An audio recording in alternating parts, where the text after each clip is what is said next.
कपड़े धोने वाली बहू। शादी के पहले से ही विभा को कपड़े धोने का बड़ा शौक था। कभी नल के नीचे तो कभी तालाब के पास। अरे मेरी नीली वाली लुंगी नहीं दिख रही है। विभा की अम्मा कहाँ रखी है लुंगी? अरे वो तो विभा ने परसों ही धोकर रखी थी आपकी अलमारी में, देखो वहीं होगी।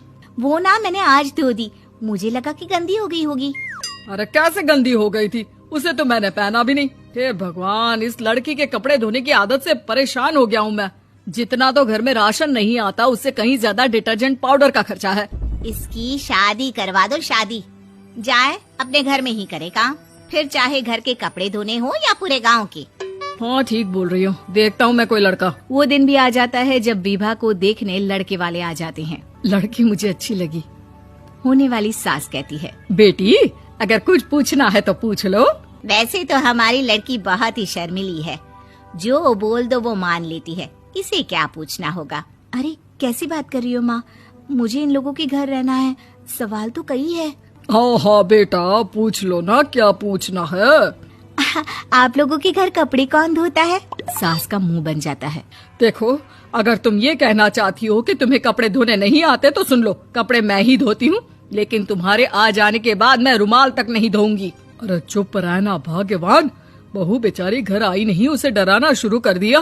वो क्या है ना बिटिया, अभी तक तो ये कल्लू की माँ ही धोती थी, लेकिन अब तुम्हारे पापा तो दहेज में वॉशिंग मशीन देंगे ही। तभी विभा की माँ बोल पड़ती है, सवाल भी पूछा तो क्या। वैसे भाई साहब, मशीन की तो फिर भी कपड़े धोने की कैपेसिटी होती है। मतलब जो बिटिया दे रहे हैं ना विभा, इसे कपड़े धोने का बहुत शौक है। ये आप लोगों के क्या, आस पड़ोस गांव मोहल्ले सबके कपड़े धो दे और उफ तक ना करे। बाहर देखा नहीं आपने कितने कपड़े सूख रहे हैं, सब हमारी बिटिया ने ही तो धोए हैं। बस भी करो ना माँ, शर्म आ रही इतनी तारीफ सुनकर। और तो और एक दाग निकाल कर दिखाओ तो मान जाओ। हाँ अच्छा माफ करना बेटा, मैंने गलत समझा, हमें तो रिश्ता बहुत पसंद है। और ऐसे जुड़ जाता है रिश्ता कपड़े धोने का शौक रखने वाली विभा का। उसकी शादी हो जाती है कोयला फैक्ट्री में काम करने वाले कल्लू के साथ। शादी के बाद अचानक विभा चिल्लाती हुई सास के पास आती है। सासू माँ, अरे सासू माँ कहाँ है आप? ये तो धोखा है, धोखा दिया आप लोगों ने मुझे। इसे ससुर के चक्कर के बारे में पता चल गया। अरे तो उसमें तुझे क्यों धोखा मिला है? अरे नल में पानी नहीं आता, कपड़े कैसे कब धुलेंगे? अच्छा तू पानी नहीं आ रहा उसकी बात कर रही है। तो आपने क्या सोचा? कुछ नहीं। अच्छा तेरी माँ ने कहा था कि कपड़े धोने का शौक है तुझे, याद आया मुझे। शौक बोलकर कपड़े धोने वाले मेरे जुनून को कम ना आके सासू माँ, कपड़ा धोना मेरा गुरूर है।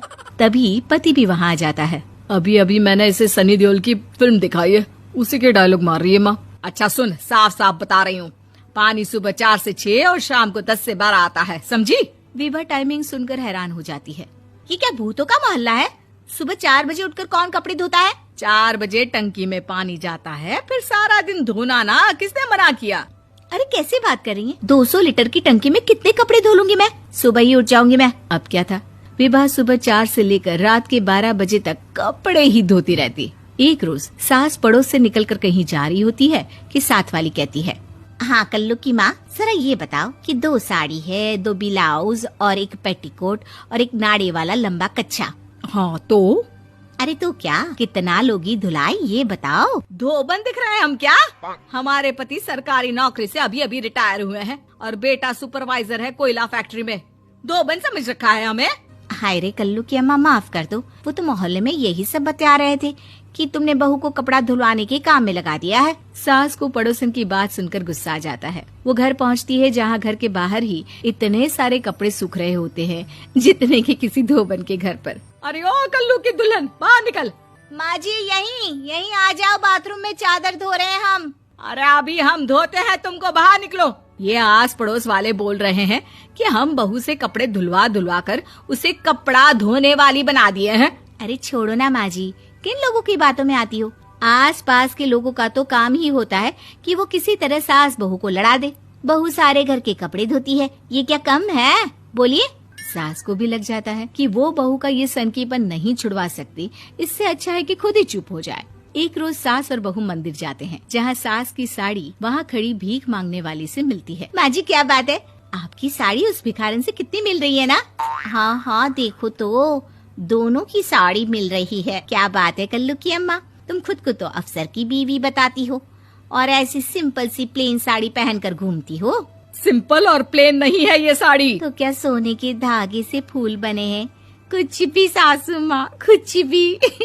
हाँ, बने थे इस साड़ी में सोने के धागे से फूल।